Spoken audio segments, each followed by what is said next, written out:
বন্ধুরা, ভজহরি মান্না কিচেনে তোমাদের সবাইকে স্বাগত। আমার আজকের উপস্থাপনা ব্রেড মালাই মালপোয়া। দেখো আমি কটা ব্রেড নিয়ে নিয়েছি, এখানে একটু ড্রাই ফ্রুটস নিয়ে নিয়েছি, আর একটু দুধ নিয়েছি, এখানে একটু গুঁড়ো দুধ ব্যবহার করছি, আর একটু চিনি নিয়েছি, আর জল নিয়েছি। তো চলো আমরা মালাই মালপোয়ার মেন পর্বে চলে যাই। সেদিকে যাবো। এই দেখো বন্ধুরা, আমি এখানে একটু জল গরম করে নিচ্ছি, আর তার মধ্যে দিয়ে দিচ্ছি একটু গোটা এলাচ, একটু গন্ধটা ভালো হয়, আর দিয়ে দিচ্ছি একটু চিনি। এইভাবে আমি একটা চিনির রস বানিয়ে নিচ্ছি।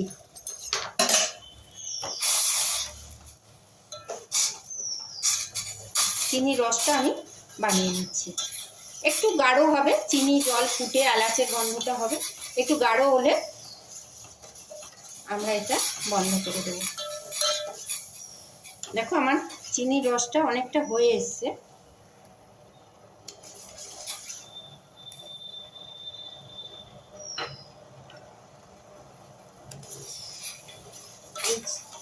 এই চিনি শিরাটা আমি মালপোয়াতে ব্যবহার করব। এই দেখো চিনিটা গলে গেছে, এলাচগুলোও ফেটে গেছে, এবার জলটা ফুটতে লেগেছে। এবার আমি এই জলটা ঢেলে নিচ্ছি। এই দেখো বন্ধুরা, আমি একটা সসপ্যানে একটু দুধ নিয়েছি, আর তার মধ্যে দিয়ে দিচ্ছি একটু গুঁড়ো দুধ। এইভাবে আমি একটু ক্ষীর বানিয়ে নেব। ব্রেড মালপোয়ার যে মালাইটা, ওইটা আমি বানিয়ে নিচ্ছি। এইভাবে আস্তে আস্তে আমি ক্ষীরটা বানিয়ে নিচ্ছি।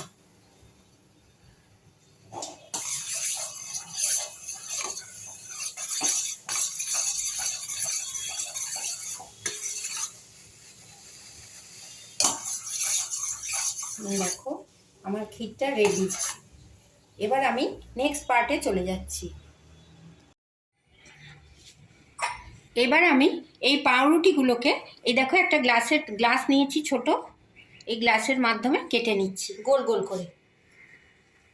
একটু চাপ দিলেই এ দেখো গোল হয়ে বেরিয়ে আসবে।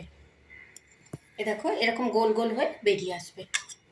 আর এগুলো আমি নষ্ট করব না, এটা আমি অন্য কোনো রান্নায় ব্রেড ক্রাম্ব করে ব্যবহার করে নেব।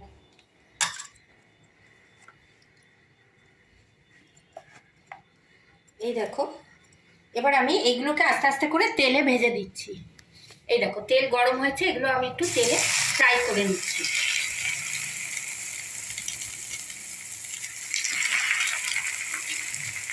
দেখো পাউরুটিগুলো আস্তে করে আমি এগুলোকে উল্টে নিলাম।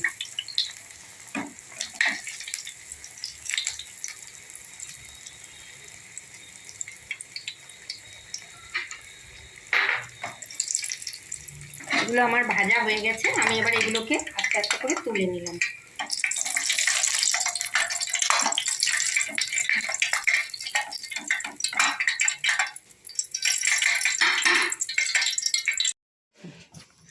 এ দেখো বন্ধুরা, আমি ব্রেডগুলোকে ফ্রাই করার পর এই চিনির যে শিরাটা বানিয়েছিলাম, সেই শিরার মধ্যে ডুবিয়ে দিয়ে এ দেখো তুলে নিচ্ছি। আমি আগেও কটা গড়ে রেখেছি, আবার তোমাদের গড়াটা দেখিয়ে দিচ্ছি। এই দেখো আমি এই যে একটা মালাই করেছিলাম, সেই মালাইটা আমি ব্রেডের ওপরে স্প্রেড করে দিচ্ছি। এইভাবে মালাইটা যত বেশি দেবে তত খেতে ভালো লাগবে, এটা বাচ্চারা বড়রা সবাই খেতে খুব ভালোবাসে। এই দেখো আমি এইভাবে মালাইগুলো ব্রেডের ওপরে দিয়ে দিলাম।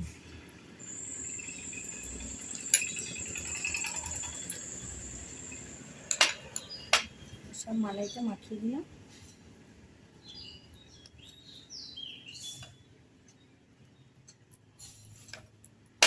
এই দেখো পুরো ক্ষীরটা এর মধ্যে স্প্রেড করে দিলাম। এবার আমি এই যে ড্রাই ফ্রুটসগুলো রেখেছি, অ্যালমন্ড, কাজু, কিশমিশ, সব এমনি করে একটা একটা করে সাজিয়ে দিচ্ছি।